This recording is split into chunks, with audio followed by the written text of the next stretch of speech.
এরপরে যদি আমরা এখন ফরাদ ভাই, আপনার কি মনে হয় যে যদি এই আওয়ামী লীগকে বলা হচ্ছে কার্যক্রম তার নিষিদ্ধ, ছাত্রলীগকে বলা হচ্ছে যে একটা নিষিদ্ধ সংগঠন, এই এই অবস্থায় কি আগামী নির্বাচন করা সম্ভব শান্তিপূর্ণ?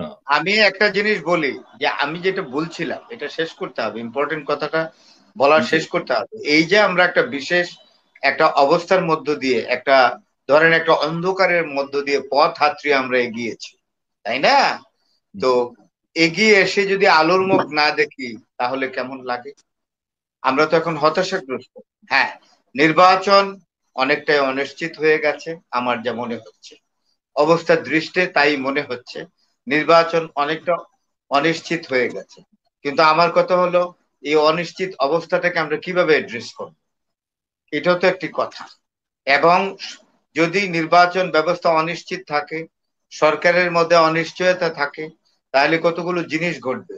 সেগুলো হলো আন্তর্জাতিকভাবে যেই আমাদের ডোনেশন গুলো আছে, আমাদের এইড গুলো আছে, সেগুলো সমস্যা হবে। আমাদের আন্তঃবাণিজ্য গুলো যে যে ভলিউম আছে সেগুলো কমতে থাকবে, ইত্যাদি ইত্যাদি অনেক কিছু। আমি এই জন্যই বলি যে একটি জাতীয় সরকার যদি হয় এবং প্রফেসর ডক্টর মোহাম্মদ ইউনূস যদি এই সরকারের প্রধান হন, তাহলে আমি মনে করি জাতি একটি আশার মুখ দেখবে। এবং ডক্টর ইউনূসও তার যে যোগ্যতা, যে প্রলিফিক ক্যাপাবিলিটি, উনি এইটাকে এক্সারসাইজ করতে পারবেন, ব্যবহার করতে পারবেন। কার মাধ্যমে? যে জাতীয় সরকারে যারা থাকবেন, তাদের মেধা এবং মননের মাধ্যমে ডক্টর ইউনূসের যে ক্যাপাবিলিটিটা তারা সেটা ইমপ্লিমেন্ট করতে পারবে। কিন্তু ডক্টর ইউনূস একজন ক্যাপেবল হলে কি হবে? উনার ক্যাপাসিটিটা তো উনার যে মিনিস্ট্রিতে আছেন, এই যে অ্যাডভাইজারি বোর্ডে যারা আছেন, পরিষদে যারা আছেন, তারা তো সেটা ইমপ্লিমেন্ট করতে পারছেন না। এবং সবচেয়ে বড় কথা কি, অদ্ভুত ব্যাপার, এই ইন্টিরিয়াম গভর্নমেন্টে কোন কোন উপদেষ্টা আছেন অনেক বৃদ্ধ, তারা অনেক জ্ঞানী, কিন্তু বয়সে তারা আসলে অনেক কিছুই পারছেন না। বয়সকে তো সম্মান করতে হবে। অনেকের কথাই তো জড়িয়ে যায়, কথাও ঠিক মতো বলতে পারছেন না, কথা জড়িয়ে যাচ্ছে, তারা মুভমেন্ট করতে পারছেন না। যে একজন উপদেষ্টাকে মুভমেন্ট করতে হবে, প্রয়োজন ওনাকে টেকনাফ থেকে তেতুলিয়া পর্যন্ত পরিভ্রমণ করতে হবে, সেটার জন্য শারীরিক যোগ্যতা দরকার।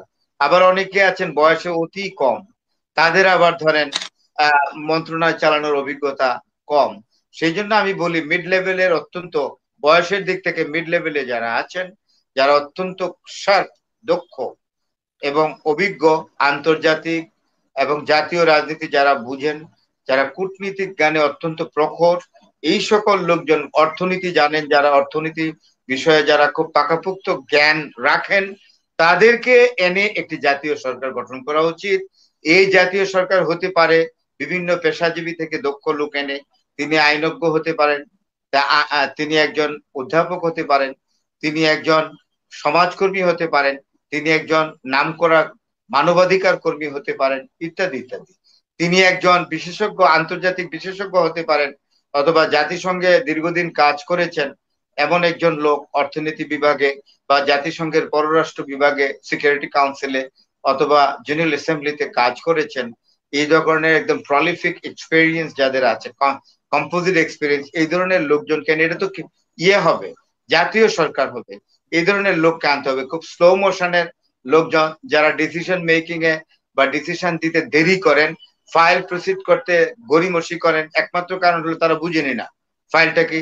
যারা সেক্রেটারিকে ধমক দিতে পারবেন, কারণ সেক্রেটারি যারা, তারাও তো একটা একটা লেভেলের মানে আপনার যোগ্যতা নিয়ে এসছে, তারা একটা কম্পিটিটিভ পরীক্ষা এসছে, পরীক্ষা দিয়ে এসছে, তাদের একটা স্ট্যাটাস অফ নলেজ আছে। এই ধরনের লোকজনকে যারা একেবারে কন্ট্রোলে রাখতে পারেন, নিয়ন্ত্রণে রাখতে পারেন, সেই ধরনের লোককে আনতে হবে। একজন সেক্রেটারি যদি মন্ত্রীর সামনে এসে বা অ্যাডভাইজারের সামনে এসে বডি কসরত দেখায়, এমন ভাবে শারীরিক কসরত দেখায় যে আপনি আপনার চেয়ে অনেক বেশি জানি, আপনি তো কিছুই না, এইটা যাতে, এই মনোভাবটা যাতে প্রকাশ করতে না পারে,